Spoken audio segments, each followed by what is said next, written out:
Oh, yes, and thank you there to the Melbourne Symphony Orchestra. We've dragged in the big band this week because even though the pundits said it wouldn't last, we're both shocked to realise that this is our 50th episode of the Titus and Sergio Variety Hour podcast. I'm Serge, he's Titus, and just hang on a sec, we're about to burst through a commemorative banner. They say, so we're sort of the equivalent of 50 game players, so we still got another 50 before we start being useful. Yeah, and another 150 before we get automatic AFL Life membership. But no, we've just gone through the banner and quite difficult since I'm carrying Erin Phillips's kids, one in each arm. It's very dangerous. It is. It's nice making the big 5-0. We can raise the bat. It is. We can raise the bat. Maybe not kiss the helmet just yet. Not yet. But no, 50 and yeah, that was a lovely banner. We were hoping that Danny McGinley would write something funny on our banner, but now he's on telly. He's far too expensive for us. Yeah, he's too famous for us now. They said we'd never make it. When I say they, it's everyone that's ever heard it. But some people believed in us, Serge. We should thank our supporters. Yes, they do believe. The true believers. The reason the light on the hill. The reason we can do this podcast and twice in the week, and we've been good at that since we started having our supporters. I think we've only missed 1 week. Yeah, double. That was the shortened week too. That's why. It was. So we've thank our supporters. You can become a supporter of the Titus and Sergio Variety Hour, and also of all the writing I do. Just go to titusoreilly.com. There's a section there for supporters, and you can join up and you can become a gold, silver or bronze supporter. You can pay monthly, and a lot of people have asked if they could instead pay... one person said, could they pay in Metwurst? They'd have been from... in meat goods from South Australia. From South Technically, you could, I guess. But a lot of people have actually said, could I just do it as a annual payment? One-off. Well, recurring, but just pay like an annual support thing. And I said, let me see. So it looks like we are going to be able to offer that on the website too. Oh, that's good. Which will be good. So, but we do really appreciate it. We do appreciate it. The supporters have been fantastic, and we can always do with more. So keep an eye out. Yeah, no, it's been great so far. It's meant that Serge can get some of that plastic surgery. Have you got anything to plug since we're at our... I suppose we plugged a lot last week. Just a quick one for Melbourne supporters. The Details podcast started just this week on Monday with myself, Ian Cohen and Kerry Lambert, and it went well. We were in there with Russell Robertson, the old number 24 from the D's, who's in, I've got to say, in pretty good nick at the minute, so much so that Kerry suggested he take his shirt off, and he didn't have to be asked twice. He took his shirt off on a podcast. On a podcast. He knows how podcasts work. Something you and I aren't going to be doing in a hurry. Well, he knows that people can't see him on a podcast, right? I know, but we convinced him that we'd put the photo up on the website. So I think you either fall into, especially blokes, you either fall into that willing to whisk your top off at a moment's notice, or never ever do it. No, I mean, let's be honest. Neither of us are going to be approached by Calvin Klein to do his underwear ads anytime soon. So, yeah, that's the detail. The plus size model. No one's going in for that. In the curvy models, I love plus size model, and then you look at them, and most of the time they just look like a normal person. Yeah. So that's what a normal person plus is size, now. You think, it's going to be Biggest Loser kind of gear, and they just look fairly normal to me. But they're not called plus size anymore. Oh, they changed that already. They're called curvy models. Curvy. I think that's just on the sites you visit. It's scurvy. Scurvy models that haven't had enough citrus. Not enough limes in their life. I'm scared to Google that, because I think you'll find there's a whole website. There would be. Now we've gotten off topic, but getting back on the topic. Getting back to sport, rather, we should say. Getting back to some sort of topic. The fourth test finished in India, and Australia lost, so we're going to devote a whimper. Finish with a bit of a whimper. You know what the worst thing about that fourth test is? We could have won. Oh, yeah. We could have won the series. Yeah.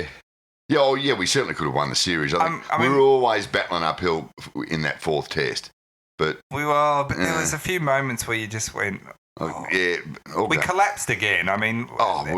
we continually collapse. We thought we'd got over that typical Australian collapse for the last series, but it's still, at any given moment, it's 3 balls away. It's a house of cards, Serge. It is. And if Steve Smith fails, There's no one else. Nothing. Warner had a shocker. The entire tour. Warner was terrible. Yeah. There was all not the many. Marshes, Mitch Marsh, or Sean Marsh, all them damn Marsh family were no good. See, Marsh played well in that third test where he held on. That was the one he did, and he can turn it on every now and then, but it's too inconsistent. Slim pickings. Yeah. But So- I guess the only good thing to come out of the fourth test was just the sheer vitriol between the two teams. That was the most entertaining thing. Well, that's when you know it's been a good test series, when they end up hating each other. Yeah, and not just your on-field banter kind of hate. It spilled out into the media and afterwards, and yeah, I reckon that was terrific. Do you think Australia, the way Australians have reacted to Kohli, has given us a bit of insight into how the rest of the world reacts to our cricketers? Oh, no question. That's why we, I think, hate him so much, because he's such a... That's why I reckon the Australian cricketers and general public, we can't be too precious about Kohli because we've been the worst for 100 years at that kind of gear. Yeah. And it's I don't think we've crossed that line yet, but it's a bit, you can give it, but you can't take it. I think Australians have to be a bit careful of that line. Well, what was interesting is Steve Smith invited the Indians for a beer at the end of the series. Do Indians drink much beer? As far as I know. Do they? Yeah. Why not? Cricketers do. I think it's illegal if you're a cricketer and you don't drink, get run out of town. He invited them for a beer afterwards, and Kohli said no and forbade his teammates from doing so as well, which is kind of interesting. Now, Steve Smith afterwards said, "I've been pretty intense throughout this series and wanted to do well for my team and lead from my front." Well, you're not going to lead from someone else's front. No, from that front, you probably mean, Smithy. He said, "I've been in my own bubble and I've let my emotions bubble over sometimes, so I apologise for that." Do you think there's a lot of bubbling? Yeah, that's one bubble too many, I reckon. Do you think he should have apologised for I don't think he should have apologised. No, because nobody else is apologising.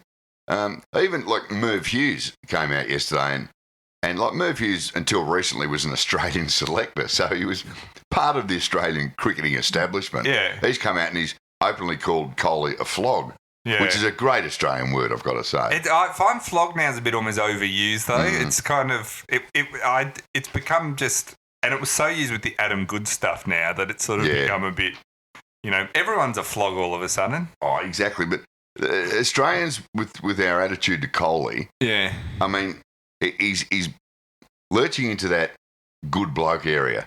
If you've got Kohli versus Tomic versus Kyrgios versus, I don't know, Mark Latham, throw him in. You've got 3 or 4 guys there who just have alienated as pretty much everyone at some point. Although I still maintain, as Australians, we shouldn't be too precious about Kohli because we're just as bad as we're pretty most bad. of the time. We've been pretty bad.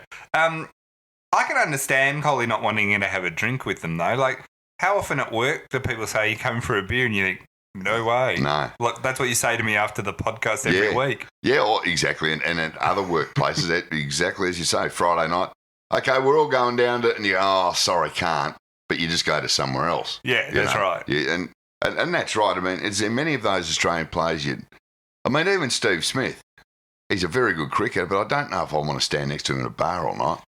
And Warner, you be continually looking at, he could just glass you at any moment if you say the wrong thing. He hasn't got a history of glassing. He doesn't, but he just looks like he might. Those blokes here, they've never done anything wrong. They've never threatened you, but you just are always a bit wary. They just got that look. That they might glass you. It's a very specific worry. Maybe that's just me. It's a very specific worry you're going through life with. Maybe I'll just... A constant fear of being glassed. Is that a phobia? Constant fear of being glassed. I got glassed once. Did you? Yeah, I was at a pub in Doncaster, of all places. Oh, that explains This is going back like 15. No wonder you got glassed. Yeah, and this guy was being a real jerk to some girls we knew, some women we knew. Oh, in comes Sir Lancelot. So, of course, me, like, told him to, go somewhere else. Yeah. And he smashed his beer bottle and took a swipe at me. And I moved out of the way, and then security jumped on him, luckily. Jeez, that was anyway, it was closed, the pub anyway, but we all got booted out, but it was closing anyway.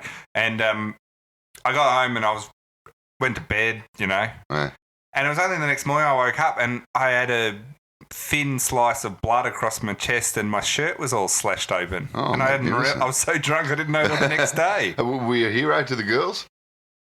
No, they didn't even. I was about to say, you say you woke up solo the next morning. Yeah. Oh, yeah. Of course. Some things haven't changed. Of course. Bleeding and solo. That's my autobiography. After a night out in Doncaster, of all places. Was it the Donny Inn? Yeah. Yeah, Donny Inn. Legendary bloodhouse. Don't ask how I ended up there. Yeah. Now, speaking of...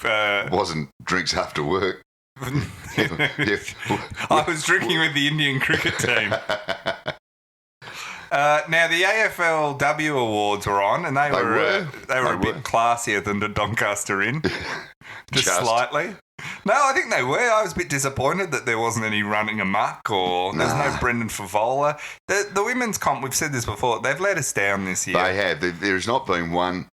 I was going to say decent scandal. There hasn't been any scandals. Speeding, that was it. Yeah, but that's nothing. That's right. I mean, she didn't even lose a sponsor. Was there an after party for the AFLW awards? I mean, well, we weren't even invited to the actual awards, and we especially weren't invited to the. And we should have been, because we have been huge supporters of the AFLW. I think people have to know who you are for you to get invited to things. That's a point. That's where you and I fall down. And you and I, aren't going to look that flash on the beige carpet. What colour carpet did they? I think it was a greeny. Yeah, colour. I can't remember. I watched it, but I know emerald. I can't remember what they called it something specific. The colour, showing we don't know our colours. Did they have don't get us to do your interior decorating. Did they have a rotisserie so the girls could be spun around? The blokes got on there, and there was a lot of comments about that, were the blokes going to, ask what they were wearing. Yeah. But I saw a few of the women did get asked what they were wearing, so, we're baby steps. Now, Erin Phillips won. She's gone from, most people probably didn't know a lot about her except for her basketball background, but she's now the face of the football, basically. She was light years away the best and won the award pretty easily. She also got goal of the year. Which is pretty good. Now, Mark of the Year went to Darcy Vesico from Carlton. She had a great year. She was also the leading goal kicker. So a pretty good season, really. And all wrapped up. And, I mean, from day one, I've been openly hot for Erin Phillips as a footballer. Yeah. I mean, it's a heat that's unlikely to be reciprocated, but she did have a fantastic season. You could say that about every AFL with female footballer, though, Serge. Yeah, that's true. That's true. Mainly because of you, I'm saying. Yeah, exactly. It's not for any other reason. But, we do need to congratulate. She's a star. She's a brilliant player. She's an absolute superstar. Now, does she go back and now play basketball, I guess, in America? I'm not sure whether because she said she'd given up playing in America, I think, to pursue this. So I imagine she'd probably, I don't know, maybe she can go back and make some money. The footy seasons are the women's footy season was fairly short period of time, so it would give her plenty of time to play, or if not America, she could write her own ticket in a professional league anywhere. A lot of AFL players have basketball background. Did you know that Scott Pendlebury has a basketball background? Is that right? It's only been mentioned a couple of thousand times. I think Christian Petrarca, mate. He's big about his NBA. Did you know Brad Green once almost played for Manchester United? That's the other one. Didn't know that. Mike Pike's also Canadian, by the way. And Mason Cox is from Idaho. and I think Todd Viney once beat Boris Becker in a game of tennis. Have we done them all? I think that's about it. Those following at home, anyone got bingo? Oh, they do love it. Now, one thing that came out this week that you and I were shocked by. Oh, yeah, absolutely floored by this. I still can't believe it. The AFL have been promising for a long time that they were going to release their own report that they've done into how they handled the Essendon saga. An internal review. It's an internal review. And this is the bit we were shocked about. The internal review basically found that the AFL did a terrific job. Should we have an internal review into this show, perhaps? Well, that's right. The next time if you're at work and you get called into HR and they say, we've had a few complaints, you go, why don't I look into this? That's the equivalent of what this is. Give me 6 months, I'll write a report for you. I'll come back to you with a report that we can release. Oh, yeah, well, I mean, the AFL wonder why we're cynical about this. I mean, I think even they were. They didn't even do a lot of media or anything. I think. Well, they kind of like what. This is the thing. The things they're going to point out which they did point out, were some governance lapses where there could be. And look, I'll say that it's good that they've identified them. They probably did need to change and all that sort of stuff. So that's fine. But they're hardly going to go into, and they're not going to go into all the detail of the personalities and the meetings that were had and all that. They don't want to pick that scab open again. And neither would Essendon either. That's the thing. Like, there's a bit of an element of a whitewash, but also the Essendon Football Club, the people currently there, are trying to move on from this. So rehashing all the... Yeah. At least they did release the report, which but I mean, we're all so cynical because it's such a whitewash, but it's a bit like the Channel 7 internal review into the Tim Warner scandal. You know? How can you have any like when you get an internal review, you basically got people who work for the people in charge, who doing the review, and then lo and behold, they find out that their bosses did a really great job. Yeah, funny enough, and it's like, and again, I hark back to the Tim Warner thing. They've got an internal guy at Channel 7 to look into that whole scenario. Yeah. And, of course, he works for Tim Warner. He's not going to come back. Well, I mean, and as I think it said in that report, I mean, it's 2017, people. I mean, this is the television industry. Who hasn't snorted coke off a secretary? You know, was this the nanny state?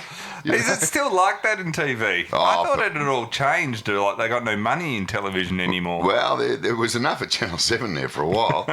The other thing I think about this report of the Essendon report, the thing that's interesting about that is it's taken them so long to release it, and you wonder why when it's so boring.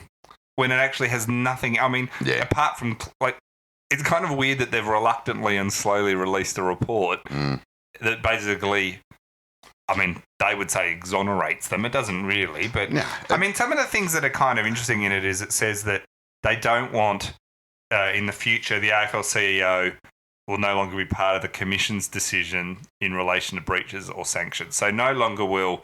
the CEO who's maybe trying to negotiate or work through the investigation. Yeah, even though he's a member of the commission, he will recuse himself and then or herself and put it to the commission independently for them to make a decision. The interesting thing about this, though, is the AFL Tribunal cleared the players. I mean, this is the thing I keep coming back to. This idea that the AFL were anti-Essendon. I mean, there was animosity between them all about how it was held, but the AFL bent over backwards to try and make this go away as much as they could. The other thing is that there's now the capacity for the Commission or the General Counsel to refer the matters into a tribunal or another body, including a subcommittee of the Commission. If there's one thing the AFL needs, it's more tribunals. I was about to say that, more bureaucracy. How well do they run too? And, of course, any match review panel or tribunal, of course, will be made up of former players now working in the media. So, there's no conflict there. I reckon they should refer it to this podcast. I think we should be the tribunal for all these matters. And we get listeners to send in, get to a poll. Yeah. Imagine, that'd be much more sense. The other thing they're going to do is there's going to be stronger registration of club officials. So, what does that actually mean? Well, so that actually the AFL knows who's actually working at each club. This is the thing. There's this huge unseen things that are happening. It's just trying to get visibility of some of this stuff. I mean, these are pretty standard sort of procedures for any major organisation. So anyway, so lo and behold, it's come out and said nothing of real interest. No, and nobody expected it to come out with anything of real interest, because an internal review is exactly that. Well, it's not an independent... They set it up so it couldn't hurt them. They set it up just to review processes. That's such an old political thing to do. I mean, you never commission a report that you don't know what the answer's going to be. Yeah, that's right. You're such a cynic, Serge. I am indeed. Except... that's like that report you gave me that shows you're doing a great job on this podcast. Well, that's what I said. We've had an internal review of this show, and... well, I'm not saying we're doing a great job, but we haven't done anything wrong. It's slightly different. Yes, marginally. Other news that came through this week, which was interesting, for one reason, and a lot of people will point out this is not really a story to make jokes about, but the thing that struck me is it's about Ben Cousins. He finally has been sentenced to jail for 12 months. He was facing 11 charges, including breaching a restraining order, stalking, and drug possession. He'd already pled guilty at an earlier court appearance. Now, the thing about this that amazes me about the Ben Cousins story is the fact that how much it takes to go to jail. Oh, he should move to Victoria. He'd never serve a day over here. It is amazing though. Like, I remember growing up as a kid, you kind of watching TV, you think you're one false step or setup away or misunderstanding from being in jail. When actually in real life, you can do a lot and not go to jail. You can get away with, well, the cliches, get away with murder. You probably can't get away with murder, but you can. You're dead right. It's very hard. You say when we were kids. I remember when I was at school, there was this one kid who he got done for pinching cars. He actually came to a mate of mine and myself one and said, this is what we do. Do you want a car? He said, do you want to come out one night? It's the best fun. And as stupid as you are when you're a teenager, that was one time we're actually reasonably smart. And we said, nah, Finchy, you're on your own there, son. And he got pinched and there was no second chances there. He went straight to the Tirana boys' home, straight out of a nice private school into the Tirana boys' home, because he'd knocked off about 15 cars. And he didn't just joyride them, then he would torch them for the fun of it. I've often wondered where he is now, between 15 to 25. It sounds like he's in jail. Yeah, possibly. Probably, moved. Or he's either in jail or banking. Yeah. Or he's just could be a senior executive, one of the major created banks. One of the great Ponzi schemes of all time. So anyway, that's the other thing we've talked about before, and it came up again this week, was a few people, like, I think it was, I might be wrong here, I think it was Favola, but a few of the others said jail will be good for Ben Cousins. Well, and I just love on these topics the football media and the football clubs and everyone, and football fans too, all do it. Like, these complex mental health / drug dependency issues, which even experts say is very tough to deal with and manage, and and all these things. It doesn't stop the footballers and the media just weighing in with their opinions. Oh, nothing's ever going to stop ex-footballers and the media weighing in with their opinions. It's nothing to do with, they can't even, none of them can even get their tips right about a topic they're meant to know about. And then they just go, yeah, jail will be great for him. And maybe it will, who knows? But you don't know that. No, jail's not great for anyone. I mean, and then, what you think, there's never drugs in jail? It's going to keep him off the drugs. Well, that's the thing. If the big if, and this is the assumption that Fev is probably making, is that 12 months without access to the drugs that he has a problem with will straighten him out, and at the very least will keep him alive for the next 12 months. Yeah, but I don't think that's how it all works. They reckon it's easier to get the stuff in there than it is outside. I mean, and I know how difficult it is to get out here. So I don't think but I also don't think addiction doesn't just go away because you go off it for a little while. No. I mean, that does have an impact and helps, but it doesn't even work like that. It's not. It's look. Let's hope we're wrong, but the assumption would be he's gone to jail. He'll probably be out in 6 or 7 months, and going cold turkey may have fixed him. I doubt it very much. I reckon we'll be.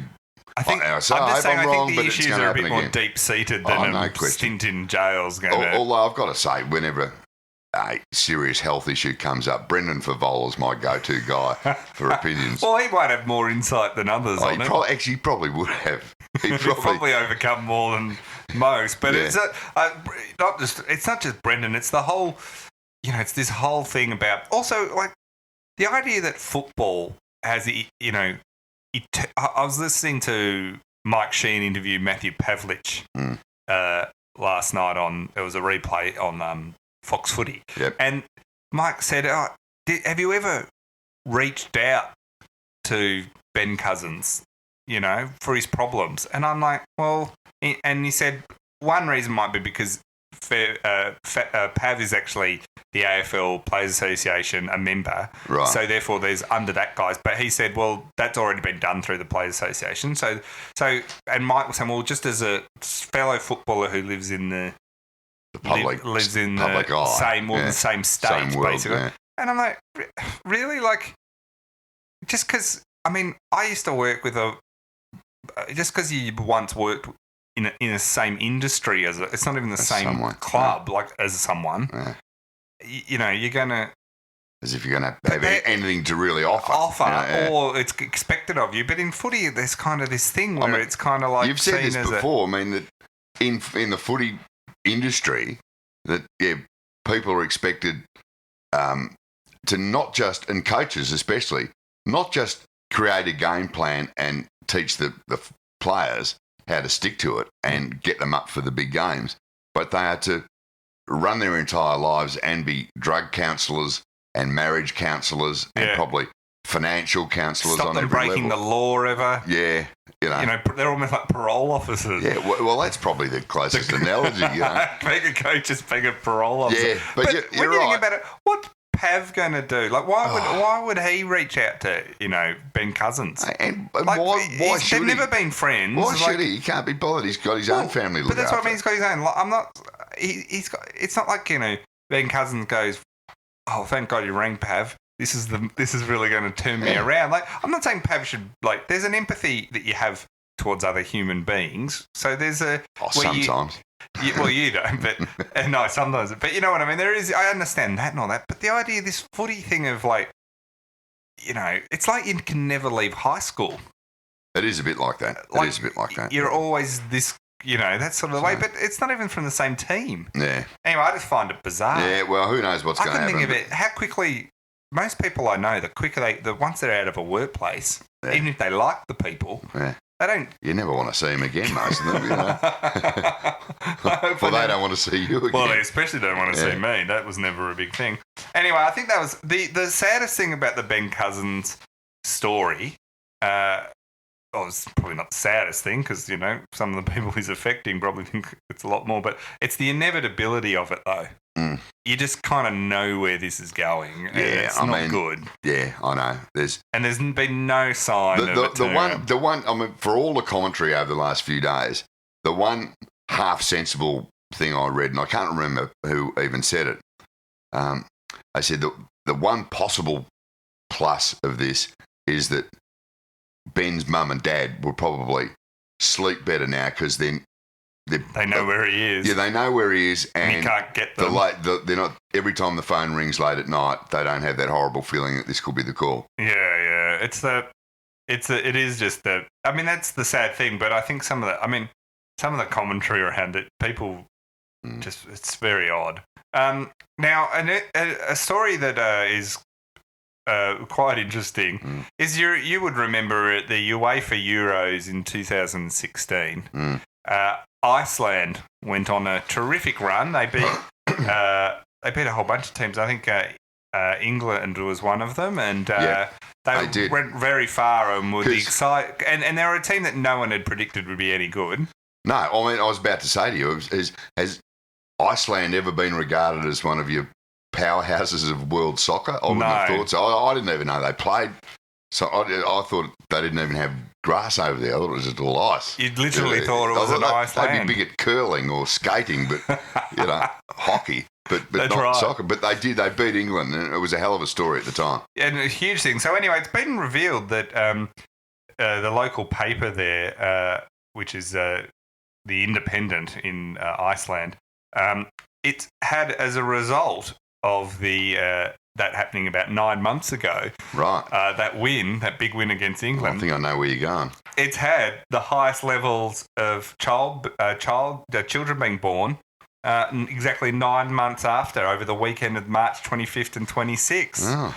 So everyone's celebrated in a similar fashion. Absolutely. They've gone nuts over there in Iceland. Could that happen here when Melbourne beating Hawthorn in round 21 last year? Well, I tell you what, Melbourne beating St Kilda in round 1, if anyone had been up for it, if I wasn't alone. I was about to say. That's a pretty... There was plenty of celebrating, but it's not going to result in birth. That's pretty amazing, though, that a birth rate goes up because a nation wins a footy tournament. This is the impact of sport. It's got a demographic impact. It does. I mean, but it still baffles me that, let's assume that most of the Iceland football followers were men. They're pretty pumped. They've come home and, hey, Dale, we beat England. Oh, that's a big assumption, you know what that means. We beat the Bombs. Everyone thought everyone thought they were safe saying, we'll do it next time we beat England. Yeah, it's like, it's beating England or your birthday. It's like other than that, we'll have sex every time Melbourne wins a premiership. Yeah, keeps you pretty safe. Yeah, the population of Victoria wouldn't be growing at this rate. No, it would be going backwards. It would be like Tasmania, just mainly forest, old growth forest. So anyway, good on you, Iceland. I'm impressed by that story. Yeah, I am impressed. I wonder if there's any other... There's always interesting things. I remember they show Melbourne Water have released this before. They show the water use during the grand final. Oh, yeah. And it's like no one is using water. And then quarter time happens and everyone goes to the toilet and there's this huge spike on the chart of water use and then it drops off and they can actually know exactly. They do that at the Super Bowl too. Yeah, they've done that with that too. So and they actually did it at the Super Bowl because the advertisers wanted to know about this because they didn't want their ads in the first ad break of the Super Bowl halftime. Oh, right. Because they think everyone... As soon as the second quarter ends, everyone rushes straight to the toilet. So they can be back for they can be back to watch Lady Gaga. So they weren't charging as much for that very first ad break purely for that reason. Really? Yeah, they go to a lot of trouble. Gee. You see, in this podcast, you can go to the toilet anytime you like and miss nothing. People don't usually... Don't worry, now I'm thinking about where people are listening to this. Hello, everyone out there, wherever you are listening. That is a worry. Now, a big story that's kind of been bubbling along at the moment. Remember our old friend that we never got to see enough of, Tom Waterhouse of betting fame. Remember Remember how everyone wanted to kill him for a while because he was on TV every 5 minutes? I mean, I've never known a bloke or a company to have bought that many ads promoting himself and his own business, and it must have worked because he got bought out. He got bought out for 34 mil. So he's done reasonably well in that regard. But yeah, I mean, what was that, 18 months ago, 2 years? It's always like 3 years ago. Have not seen the bastard No, since. well, they pulled him from everything too. He's still CEO. As you would. So interesting. An interesting thing about online gambling, and Tom Waterhouse is in the middle of this, is so I think we all kind of agree that online gambling ads, sports betting ads, have got to a point where even people who have no issues with and do gamble think it's too much. Yeah. Like it's just saturation point. It's kids see it. It's when you see like 3 ads in a row in an ad break, back to back for 3 different betting companies. Yeah. You think, oh, hang on, Bet365, and then it's Sportsbet, and then it's William Hill, and you think, oh, yeah, enough. Yeah. And then you go to the actual coverage, and it will be around the ground and be all sorts of. So there's kind of this sense, and the industry themselves know that there are politicians out there as well as interest groups and the public that want tighter regulation. And the interesting thing here is, the thing I find interesting with gambling regulation, if you understand the history of it in Australia, is up until about the 1900, it was very loose. You could bet on basically anything. Yep. Any sport, anything. And then around 1905, across the various states, they started to ban sports betting because things like cycling races were very popular back then. They started to just be obviously fixed. Yeah. And so there wasn't nothing much has changed in cycling, has it? Yeah. Did they have those bikes with the motors in them? Cycling was once a dodgy sport. So what they started to do is that they started to ban sports betting. Right. And the only betting that they said could still happen, this is back in 1905, is betting on course, on track, at the horses. Yep. And the reason they did that is the other sports, and it was a different world then, could survive because people still would go and watch them and still play even when you can't bet on them. But horse racing, they had, and South Australia had actually done this. They banned on-track betting. They banned all betting was illegal on horse racing. And the industry died almost overnight. Yeah. So they had to reverse the decision. That's when they had the SP, the bookies off course. Well, which was illegal. So that was illegal. Yeah. So what actually happened is they said in about 1905 onwards, but in a very rapid, quick period of time, the anti-gambling lobby got up a bunch of laws around the country that effectively made betting in Australia on any sport but horse racing, and only at the track, illegal. So that's not to say betting didn't happen, but it was all illegal. Yeah. And so that's sort of, if you think of it, like the pendulum swung really far one way. So then what happened is over the years that gambling lobbies started to chip away at those laws. And also the government started to get annoyed because there was the SP bookie, as you said, the off-track bookie in the pub, or and once phones and radio came in, you didn't need to be. And there's money to be made, so why don't they get a cut? And so the government were like, well, we're not getting taxes from this because it's all illegal. So they decided to open the TABs first in Victoria, and the other states followed, which was the off-track betting, but the government controlled it and owned it originally, and took their cut. And so that was a loosening of the rules. Now, they started to let them do a little bit of betting on NRL and AFL through, remember Footy Lotto and those sort of things? Oh, yeah. That was their way of, you're not actively necessarily betting as much on outcomes. But anyway, that all changed with the introduction of online betting. The Northern Territory had a lot of it. There was a High Court decision that said that you could set up in Darwin but still advertise in Victoria or on the net. It didn't matter. And so suddenly, basically, you'd gone from a point where sports betting was completely banned to today where it's completely legal. The only thing that's not legal really is in-game betting. It's the last thing that remains as a stop. And I think online poker using real money. There's a couple of things. But sport, in terms of sports betting, that's where we are now. So how does this...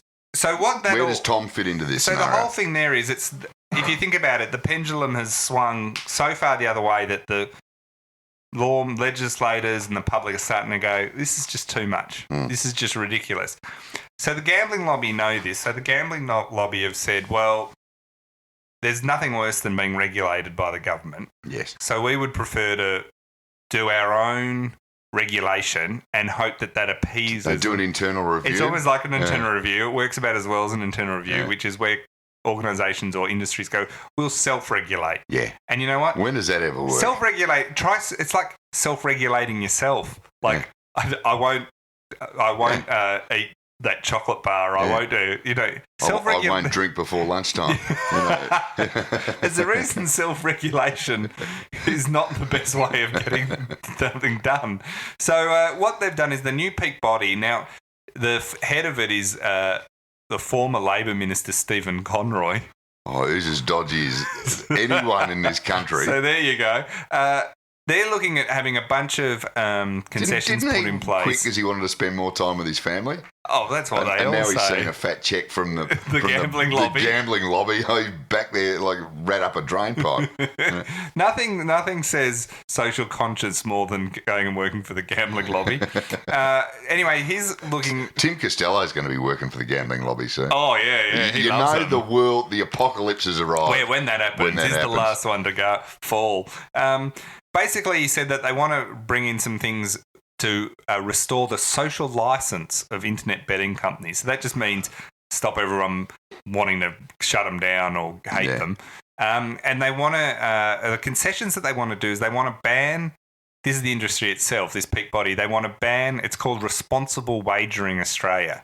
So if you hear that and think, that sounds like a good organisation, well, it's set up by the gambling companies. It's owned by the... It's like there's another Drinkwise or something that's just set up by alcohol companies. So there's a whole bunch. It's great. We should have Sergio and Titus Wise. Yes. That regulates. If you've got a complaint, send it to us. And we'll self-regulate and then give you some advice. So they want to ban on offering credit to gamblers up front. They want to scrap the sign-up offers that they often use to lure punters. So that's things like, join today and get $50 free bets or something, So they want to stop that. And then they also want to reduce the advertising volume, especially during sports broadcasts. And by volume, you mean the number of ads. That's just how much ads they have. They're saying, we'll have slightly less. So to stop the government coming in and just banning certain aspects or damaging our brand, we'll do it. We'll do a bit less. We'll just take it back. We're at a 10. We'll take it back to a 7, and then you leave us alone, sort of thing. So do we trust them? Now the problem is that it's represented Sportsbet, Bet365, Betfair, Unibet, and CrownBet are all behind this Responsible Wagering Australia and are all on board on doing this, right? They figure it's better we do it ourselves than the government do it, and we do it slightly milder than the government would do it. Yeah. But William Hill, which is the CEO, is our little mate, Tom Waterhouse.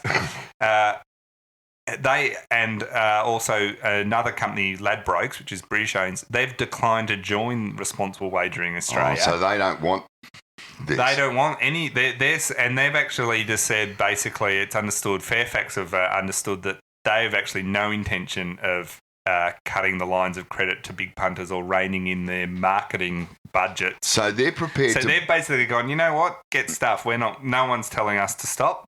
But they're backing themselves to do that on the assumption that the government isn't going to come in and just ban the lot. That's right. Also, you got to take your head up to it. They're rolling the dice on it. They're having a bit of a punt. They're having a bit of a lazy bet themselves on the side. So good luck to Tom. Hope you fail, but hope you lose. But so that's what they're doing. So they're just saying, well, you know what? Screw you. We're just going to keep doing what we're doing. And unless you come in and actually tell us we legally can't. We'll just do whatever we want, basically. We'll just do whatever we want. Yeah, you got to admire that on one hand. On the other, if the government come down hard, well, snake eyes for Tom. Well, I think if more people knew that it was Tom Waterhouse saying screw you to any regulation, the push to get governments to actually regulate it would become harder. Yeah, I think you're right. They'd be more keen for it, you know. You just if you were the anti-gambling lobby, you'd just help us annoy Tom Waterhouse. Yeah. That would be your ad campaign. Yeah, you just welcome, anti-gambling lobby. You just put a picture of Tom up on the screen. You use him in all your advertising. Yeah, of course you would. Of course you would. With shifty eyes and the whole thing. Shifty eyes. Whole shifty eyes Waterhouse. Not to get personal, but who would have thought that the son of Robbie Waterhouse would be a bit dodgy? What a true sporting family. I love how they're all lionised all the time. And you go, hang on, they pulled off they tried to pull off one of the dodgiest scams, and yet Gay Waterhouse is revered like a saint. Yeah. And she was married to Robbie. She's still married to him, and she's given birth to Tom. She's only straight one in the whole joint. Yeah, that we know. Well, she's been caught a few times in a few things. But that is racing. But she hasn't, as far as I know, painted a horse's face white and called it a false name. I love that story. I love how this is the Fine Cotton scandal where they tried to put in another horse, and for people that don't know, they tried to swap a horse and a better horse. Yeah. So people all thought it was a terrible long outsider. So Fine it had Cotton bad odds. was nothing. Yeah, special. No. So they got another horse that was actually, and they had a problem is the horse that they originally had got ill or something. So they had to go and find another horse that was a lot better. Yeah. Then on top of that, they realised that it wasn't the right colour. And they tried to dye it with normal human hair dye. Well, you'd be the night before. You'd be surprised that didn't work that well. And it was a bit suspicious when Rob Waterhouse has gone down to Chemist Warehouse and bought 500 packets of it. And then the other thing they did was, I think the Waterhouses just had prior knowledge of it rather than they weren't actively putting the scan. Hayden Haitana was the trainer. And then the last thing is, after the hair dye didn't really take as much as they'd like, they also realised that the horse, Fine Cotton, the original Fine Cotton, the not very good horse, had some white patches of fur on nose and legs and a few things. Right? So they went and because it was so last minute, they didn't know what to do. They just went and got some white paint. Just a can of Just a can of paint. That'll do it. And they painted the horse, and then the horse won just, and also they'd done a massive plunge. So nationwide, there was this massive plunge on this outsider horse racing in. Like it was a Queensland back and nowhere race. It was like a nothing race. This wasn't at Randwick or Flemington. So suddenly huge amounts of money go on. This horse wins. Anyway, so the instantly flags go up. Flags go up before it. So stewards before the races are even finished because of this plunge of betting are curious, and then when it wins, they're even more curious. So they go down after the race to have a look at the horse to see what's going on, and. The horse is dripping paint. The paint's actually running. Yeah, and I think what happened, after races, the trainer or the strapper, you often see them hosing a horse down. Yeah. They're hosing the horse down and the white's just splattering off everywhere. It was the most stupidly incompetent fraud ever. And now Robbie Waterhouse apparently had prior knowledge of it all and didn't report it or do anything about it. So he was suspended for years. He was warned off race courses, for many years. Many years. And it took him a lot of lobbying to get back on the good side. But, the Fine Cotton affair is one of your I reckon one of your great Australian sporting stories. Oh, it's a cracker. And what happened to Fine Cotton? Was he stuck down? They just didn't even bring him to the track that day. He was, He's at home watching it on telly. Hang on. That's me. He's wearing my colours. Going a bit quicker than I have before. There was a story about how the horse that was Fine Cotton, it got given a different name and basically just ended up a horse out in someone's farm, and no one, sort of lived a very quiet, peaceful life, people not knowing it had been at the centre. I think Fine Cotton, horses are fairly indifferent to what goes on. Things where I think probably didn't find it as amusing. Probably as didn't notice it. Yeah. But anyway, that was sort of an imposter. Well, there's a bit of racing history for you. Anyway, so so Tom Waterhouse is. If you see why there's so many ads and why isn't it stopping? Tom Waterhouse is really at the centre of it. And it's pretty. We might need some more advertising to just highlight that fact. Now, we should have a look at the round 2, Serge. I know you're excited. It starts tonight. Tonight. We're recording this on a Thursday. I've got to say, I'm still not used to this Thursday night games thing. I mean, it happens in round 1, but I was quite thrown yesterday to find out that round 2 has got a Thursday night game. I know, as well. They're doing it a lot more. I don't mind it because it gives me something to do on a Thursday night. I was about to say, it spreads out the footy. But tonight we've got Richmond Collingwood. I'm just trying to pull up my footy tips. Your fixture. I mean, my fixture. I'm currently, just before we were doing this, I was writing my my preview of the round, which I'm desperately trying to find, which I've almost finished, which will go up later today. So Richmond Collingwood tonight at the G, 7:20 p.m.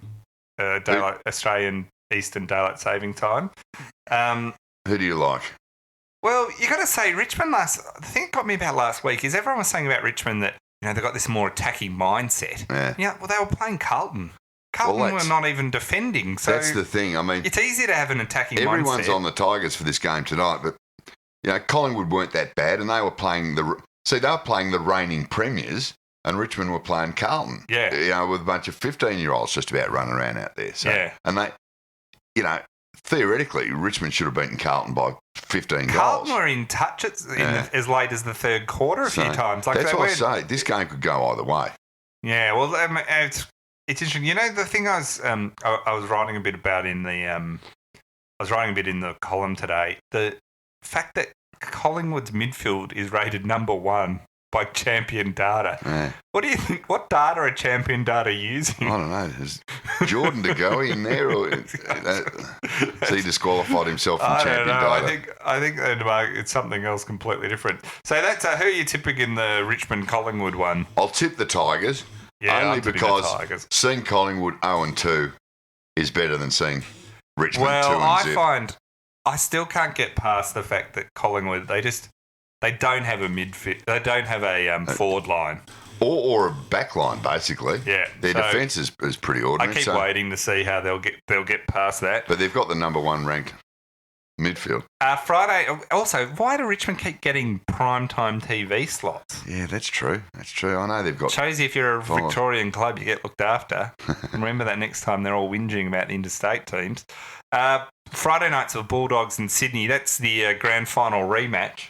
Which normally would be the match of the round, you'd think, but the way Sydney were last week, and the fact, half the reason Sydney were ordinary last week is that half their grand final side isn't on the park. You've got so many injuries. Can Sydney win a game without Xavier Richards? Yeah, well, there's the question.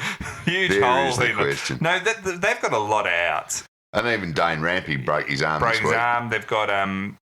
They've got Isaac Heaney out with glandular fever, so they're McVeigh, he's out. The Bulldogs didn't look amazing. They looked like they'd just done enough. They did enough. They got over the line. Did you see in the post-match interview with Beveridge media conference after the last week's game? He mentioned the Fibonacci sequence, which is a mathematical sequence, is where you add up the previous two numbers to get the next number. All right. So go 1, 2, and then so 3, and they use it in various things. And I thought, I can't believe he's saying that to the room full of journalists. You could almost see them all quickly Google what it was. What's that? And even once they Googled it, go, still not quite sure. I still don't know what that is. But so anyway, who are you tipping out of that? I'm tipping the Doggies. It's at Etihad Stadium. You've got to tip Footscray there. But this is the thing. We always overreact to round one. We always overreact. Overreacting to any round is better. No, but round one, it's sensible about it. Everyone suddenly, you go in with determined views on everyone in round one, and then when they don't live up, you overcorrect. Yes. Someone showed me a tweet I did this time last year for round one, and I wrote, and remember the Bulldogs had a big win in round one last year. Yeah. So anyway, I tweeted, I hate when people overreact massively to round one. Anyway, Bulldogs to win the premiership. Oh, Titus. It'd be a lot better if I hadn't done round one. It would be a lot better if I hadn't done it as a joke. but you'll take that accuracy. Oh, yeah. As close as I get. Now, then we've got on Saturday, we've got Hawthorn Adelaide. Hawthorn are obviously finished. The Hawthorn are gone, so they will get flogged by Adelaide, who look the goods, I've been told this week. Oh, right. Yeah. They look the goods. I don't know, Hawthorn, they're not going to be terrible. Last week they didn't play very well, and I don't know, I just still think they're almost a new team, but Clarkson will work out a lot. They'll get a lot better. You'd be brave to write them off totally. Well, they're not going to be as bad. They're going to get better, I think. Adelaide, you got to wonder how much of that was the Giants and how much was them. I like Adelaide. I think they are very good. I thought they were good last year. I think they should have gone further last year than they did. And they played without Tex Walker, didn't play last week. So, anyway, I've tipped Adelaide in that one, but it's at the G, so I wouldn't be shocked. Adelaide just won't be as good as they were last week every week. This is the thing. Hawthorn won't be as bad as everyone says, and Adelaide won't be as good as they think they are. Greater Western Sydney and Gold Coast, so the battle of the expansion teams is on. Right. That's the next game. That's the Twilight Saturday game. I can't see GWS losing again, especially the Gold Coast couldn't beat Brisbane. No. And it was at Metricon Stadium they couldn't beat Brisbane. No, GWS, they were average last week, but they'll come bouncing back. They have to. They've got to be better than that. Did you see a couple of your more well-known footballing pundits this week after the GWS loss last week asking the question, is Leon Cameron the right man for the job? That was on Footy Classified. Oh, really? It's round one. We got them to a preliminary final last year. They're premiership favourites. And we had them tipped there to win the premiership, and suddenly it's like, he's obviously the wrong bloke. And you're like, really? I mean, seriously, it's such a long season. The thing that everyone doesn't, not everyone doesn't get, but the thing that so many of the media columns when they're written don't get, which is the biggest impact. We all know this as fans, right? The biggest impact is your depth and what injuries you're going to get. Exactly. So that's where the Giants are so good. They had a terrible game, but their depth, even if they lose 4 or 5 players, their depth is so much deeper. You look at someone let's look at Essendon, right? Essendon had a great game last week. Everyone's going on about him. but they don't have much depth. Like Essendon fans know this that I've spoke to. They lose two or three key players. They're done. Yeah. Whereas the Giants, as you say, they can lose 3 or 4, and their replacements will all be top 20 draft picks. Yeah. You know? Yeah. There's not and that's when you get to around around. getting through 23 rounds. Yeah. And you're going to have to manage injuries and you're going to have outs. I mean, that's a huge thing. They should smash the Gold Coast. But they should smash the Gold Coast. The Gold Coast could be in real trouble this year. And you'd think, I mean, Rodney Eade's not long for there, surely. West Coast St Kilda, that's a Saturday night game. Yeah, and St Kilda played one good quarter who are last. Essendon playing? Sorry, I skipped over Essendon. Yeah, Brisbane, Essendon at the Gabba. Well, you'd have to tip. Well, Brisbane were pretty good last week. Yeah. You'd have to. I don't know. Do you have to tip Essendon? That's a hard one. That's actually really could go either way. I've tipped Essendon. Yeah. But Brisbane looked a lot. Although they were out on their feet, they were lucky not to get run over by Gold Coast in that last quarter. Yeah. I'll stick with the Bombers, I guess. Yeah, but the Bombers are the key example. We don't know how they're going to go in terms of injuries and fitness over a full season. Yeah, I still reckon they're going to have a great first half of the season and then they'll struggle to win a game after about round 12, isn't it? Probably going to win the premiership, aren't they? Probably. Then it's West Coast St Kilda. I can't see if St Kilda play like they did on the weekend. That's over in Perth. In Perth, and West Coast were fantastic over here, and they've just got too many big guns. West Coast, they are scary. They will smash St Kilda, and this is when St Kilda they talked themselves up too much before the season. But I didn't feel they did. I didn't feel they did. I just felt the media did. They were pretty happy with themselves. Well, they've lost Rewald as well, so I can't go past West Coast in that one. Oh, they'll smash St Kilda. Geelong North. Dude, that's a game that... Jared Waite's out for 6 weeks. Yeah. Did you see him last week? He had 10 shots a goal and kicked 1-7. Yeah. Appalling. It's going to be hard to replace that. Yeah, it is hard to It's not all good. Especially with Drew Petrie gone. It's not all positive news down there, though, apart from his injury. That stops him getting suspended, but that's the case with Jared Waite. He either kicks inaccurately, gets injured, or gets suspended.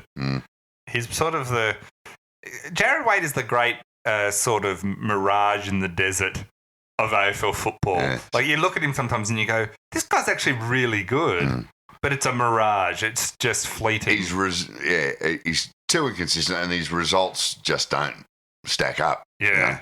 Although he was in Wag Nation. Do you remember that TV show with where they filmed all their wives for a while? And the best bit about it... I can't believe I missed that, to be honest. One of my favourite shows of all time. So it was based around... I can't remember all the different ones. It was players from other codes too. Yeah. And Jared Waite was in it, and his wife was in it. And the blokes in it were sort of peripheral to the whole thing. But whenever it showed Jared Waite, he was just like in tracksuit pants playing PlayStation. Which is probably unfair to him, right? But that's the way they edited it together, and it just made him look like he just never did anything. Looked like a typical AFL footballer, Then we've got Melbourne, so Geelong, North Melbourne. Who do you like out of Geelong, North Melbourne? Geelong, you have to tip Geelong. Can't go past Geelong there. North weren't as bad last week as I thought, but they're just, they're a bit off. Melbourne, Carlton, danger game, Serge. Oh. Does this have danger game written all over it? It does. I mean, as Melbourne supporters, we know that these are the games that we're expected to win, and 9 times out of 10 we don't. Yeah. But surely, if we have turned the corner a bit, we should absolutely spank Carlton. Oh, spot on. I mean, it's just... But I'm still not overly confident. Yeah. I know this is going to sound ridiculous because I'm always the most down on them of all time, but I think Melbourne just are going to win this because they won against Eddie Adelaide. They just have to. It has to turn a corner at some point. I have said this before, though. Yeah. This is where I get... Anyway, I'm tipping Melbourne for that one. Yeah, so am I. I don't know where Carlton are, but I think they're pretty bad. I mean, there's part of me that sometimes... They're ordinary. Well, they're Carlton. very young, but they've picked up... Oh, yeah, I know, but sick of making excuses for them. Well, this is when you see teams that have turned it around relatively quickly and you sort of go, they Carlton seems to have been in a rebuild for 12 years. Oh, Carlton fit into almost Melbourne's pattern now. Yeah. They've just been so bad for so long. They haven't won a premiership, it's plus years now. Oh, Was it 96, 95? You can't win. Was the Yeah, last they one? did win one in the 90s. I was It was thinking the the mid-90s, 95 and 96. 87, I was thinking. So then Port Adelaide and Freo. Is there a game you care less about? Well, the interesting bit about this is Port any good? Like, they were really good last week. Was it Sydney just weren't themselves? You can never tell with Port. But I think we can say that Freo are going to be shocking again this year. Yeah. They just, if ever they were going to come out firing, was last week, round one, after the shocking year last year. But they just didn't do it. It is a shame. It makes you feel for Ross Lyon that they're going so badly and will continue to do so. Port is going to be really annoying if they're good. I don't want to, having Koshi happy all the time. This is going to be a nightmare. No. It's going to be I was right. Yeah. No, you're right. I know that's a petty reason to wish a dismal season on someone, but Koshi being right is one of the reasons. That's as good a reason as there is. I've got nothing against Port generally, but Koshi just brings it. You throw him into the mix, it really turns you even Port Adelaide fans, they're a bit divided, Port Adelaide fans. The ones I've spoken to, some I spoke to them say, oh, no, he's been great for us, blah, blah, blah, fine, And then others are like, oh, yeah. Yeah, what a wanker. Shut up. Yeah, I so know. it's hard to know. Who do you like, though? Oh, you got to tip Port, I guess, after Port last week. Because Freo are going to be shocking. It is the thing. I at the moment, but I don't feel bad because I think no one else did last week either. I've got no feel for the competition this year. Oh. It's all over the shop. I mean, it always is a bit after round one. Yeah, but this was really, wasn't it? There was a lot of turn-ups last week. Because there were ones that you would always pencil in. Or Sydney v Port Adelaide in Sydney. But even like a few years ago, so we knew Hawthorn were a bit on the climb, but you kind of always would have penciled in previous years. You could always pencil in Sydney, Hawthorn, a couple others like that. You kind of had a pretty good feel that they would do okay. Yeah. See, West Coast won on the road. Well, that's right. That's what I'm saying. That's the other thing there. Like, they won on the road last week. They are going to take a bit of beating this year, West Coast, I reckon. Yeah. I mean, I wouldn't be surprised if they go just about all the way West Coast because they always win their home games. Yeah, I know. They will go well. They could be runner-up to GWS. And also, it's interesting to see what's happening with the ruck because they don't have Natanui, so it is interesting to see how much of an impact that has. Yeah. Beveridge was saying that you might get to a point, now that there's not the third man up rule and all that you might get to the point now where you just almost don't play a ruckman just to have extra midfielders around and just try and win it once it hits the deck and not even really bother to try. Well, Melbourne introduced a thing last week. This is a Simon Goodwin thing. Did you see that where they get all their half backs across the centre square there, and as the ball is bounced in the middle, they all come charging in, which immediately gives Melbourne, under the assumption that Max Gawn's going to win the hit out, it gives them suddenly 8 blokes in the centre to get the ball out. And if they don't get it, then they have to peel back very quickly. Gee, it's a bit like the War Room all of a sudden. Yeah, well, I just pinched that whole spiel from the War Room. Why have you got a hologram in front of me? Standing at a round table. I don't think we've with green screens all behind footy us. Tactics or name positions in the whole time we've done this podcast. No, but then I just stole that whole thing from the War Room, almost word for word. Oh, you should have gone with it. It would have made people go, gee, that's Sergio. Oh, he's got a keen eye on the game. I didn't even notice that. You were too busy sculling the drink each time they kicked the goal. Yeah, well, that was that. When it was 11 out of 12. Oh, that was. I don't know if other people do this when you're as footy fans. There are certain types of people I know who they are very analytical and they're like, so and so. But most footy fans are like, oh, our guy's got it, goes to another of our guys, goes to so and so. Oh, and he kicks it. That's kind of the level of when you're barracking. Yeah, level of actual. I get frustrated when I go to the footy to the and game. You see supporters from both teams. Just, they obviously have no feel or understanding for the game because every time there's a free against you, it's wrong. Yeah. And every time one of your players drops a mark or it's a poor kick, they're complete idiots without acknowledging that perhaps the other team contributed to it. Yeah, well, there's never that. There's never that. It is a bit frustrating. So, look, proper analysis is not what you come here for. That's right. It doesn't really work like that. So anyway, what have we got on this week? You got anything else? I should mention on Channel 7 the coverage of the Melbourne game, which is Sunday afternoon. I interviewed my interview with Nathan Jones will be on. Oh, excellent. Some part of that. So you're I sat down and interviewed every one of the captains. I'm cheating on you with another podcast, but you're cheating on me is far worse. You've got your own TV segment. I sat down and interviewed all the AFL captains in one day. On cheating terms, you're on Gary Lyon kind of level. No, I've met your wife. She said, I don't really care for you at all, Titus. No. I didn't even know, which was weird because I just met her. Anyway, so the Nathan Jones interview is going to be on Channel 7, part of that coverage. So watch out for that. That should be fun. And we are going to be back next week. Next Monday? Next Monday. And we've also got guest lineup for next Thursday, so which I can't say yet because it's a huge secret. Yeah, we're still negotiating. Secret Service is still working things out with me. Thanks again to all our supporters. If you could go on and rate us on iTunes, that always helps us out. Makes us feel like we are not wasting our complete wasting our time on Earth. Yeah. We'll see you next week. Bye.